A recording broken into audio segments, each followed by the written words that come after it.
My people, welcome back to the channel. Welcome to Batala FC. We are within. Shout out for tuning in, guys. Blessed Friday, y'all.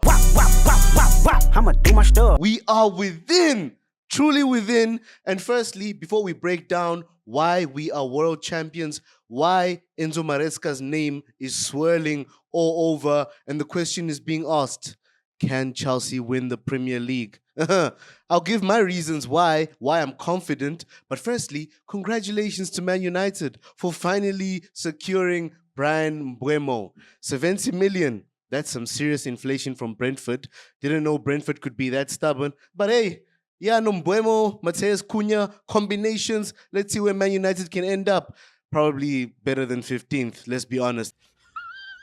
Shall we break it down? Enzo Maresca. We doubted him last season in moments.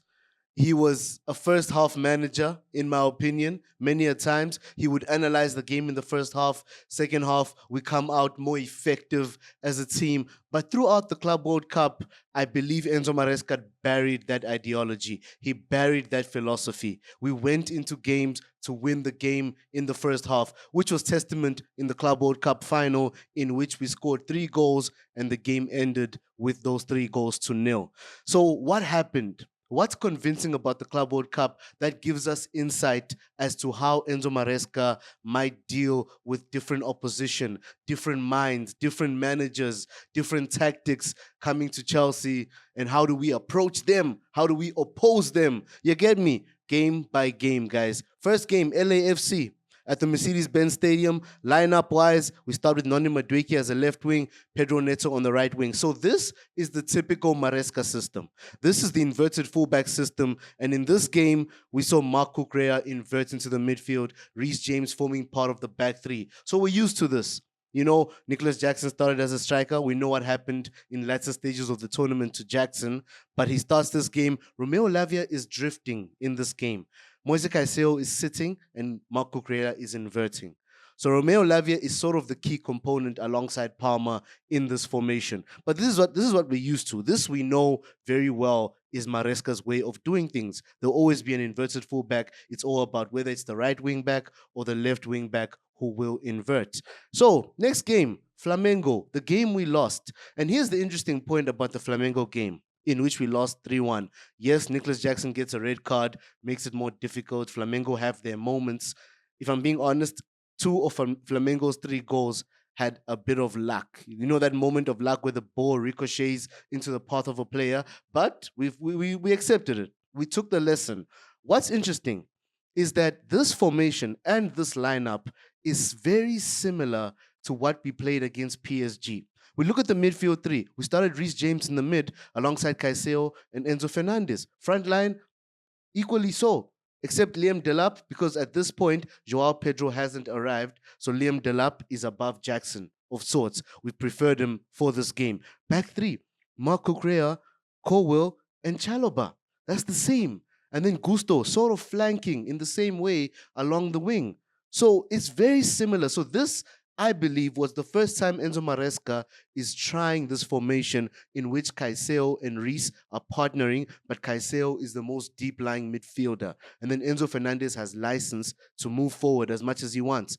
So I believe what made it difficult in this game is that we're doing it for the first time.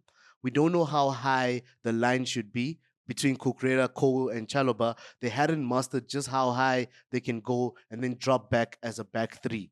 But I believe they polished it in training as the tournament went on. So difficult game. We lost 3-1, as we said.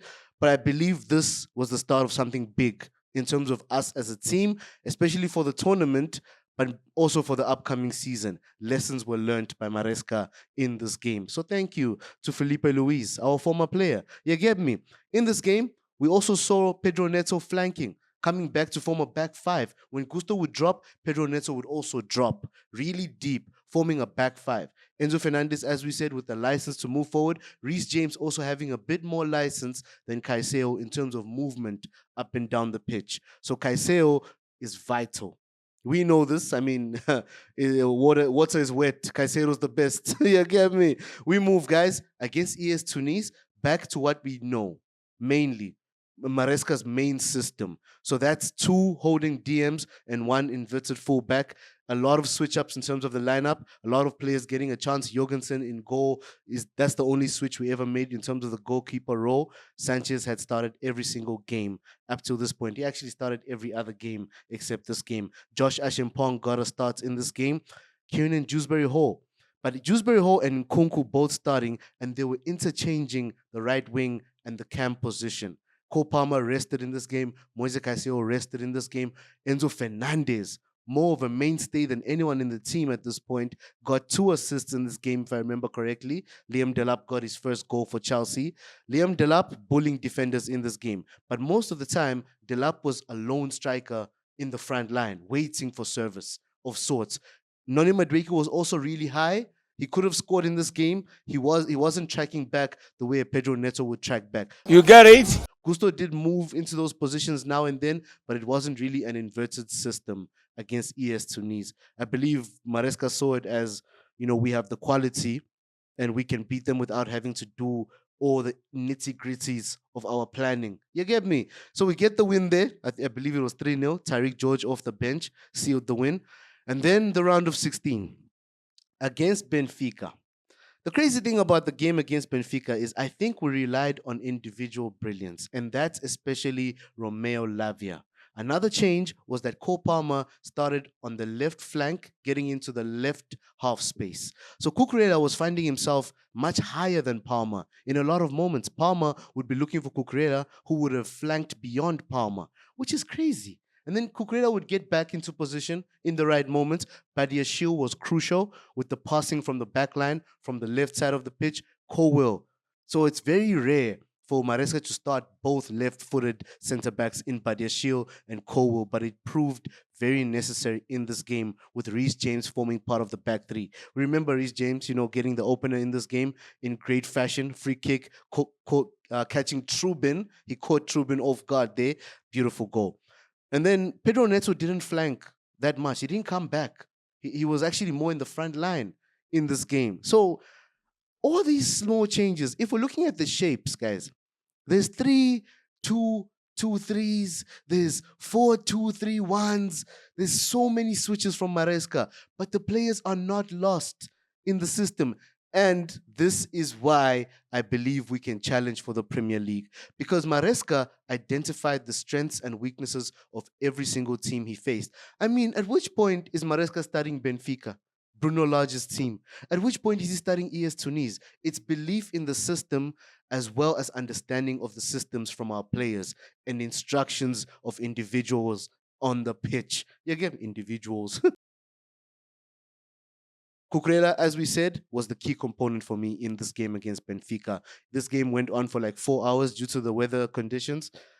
Crazy day, crazy day. I'll never forget that. Historic. And then we met Esteval Willian in the quarterfinals. And then the funny one, Andre Santos starts this game. There's a suspension to Caicedo, but Santos is sitting alone in the holding role. Key player for this game, Andre Santos. And then the crazy one, there wasn't really an inverted fullback again. So Cucurella and Gusto were sitting in their positions mostly. Gusto would move forward now and then along the flank of the right side, but there weren't really much changes. Not really, guys. So and Andre Santos was holding, Enzo Fernandez will always help out, come back, move forward, and then Cole Palmer operating in the right half space. Oh, guys, Enzo Maresca is a genius. Like, he makes me get goosebumps because his tactical prowess is growing. His players are loving how we play. It's evident. Christopher Nkunku was playing as a left wing in this game against Palmeiras. He did come off, but he played well enough. He held it down in that position. Oh, it's crazy, guys. So not much of a change, not much we can say, other than I believe the key thing is that both Pedro Neto and Nkunku were coming back to help defensively. We respected Palmeiras, probably paranoia from Brazilian opposition and how they press in terms of how they start games. There's so much energy in their play, so we needed to be defensively sound. And that's what Maresca identified. But he still allowed Cole Palmer and Liam Delap to stay forward and effect the game in terms of attack. That's managerial prowess. If I'm being honest, guys, we move. Yeah, boy. The most Crazy one. Semi-final, we know we're playing a team that has a higher average age, so they don't have as much stamina and energy as us. That's what Maresca identified. That's my assumption, I think. But we play a 3-1-6. That six is in the front line. Three defenders, Moise Caicedo holding it down across in the midfield by himself. He returns from suspension. He's energetic. He's fully recovered, you could say, and he's ready. And we destroy Fluminense in terms of how we press them, how we approach the game, how we don't allow them to get passes. I think Fluminense only saw Sanchez twice in this game. If anything, they didn't see him at all because Sanchez was clutch. He knew what to do. So Moise Caicedo, key component for this game, but the front line. Now Joao Pedro finally got his start. He got a brace in this game. Pedro Neto on the left side. Gusto flanking, almost becoming our right wing.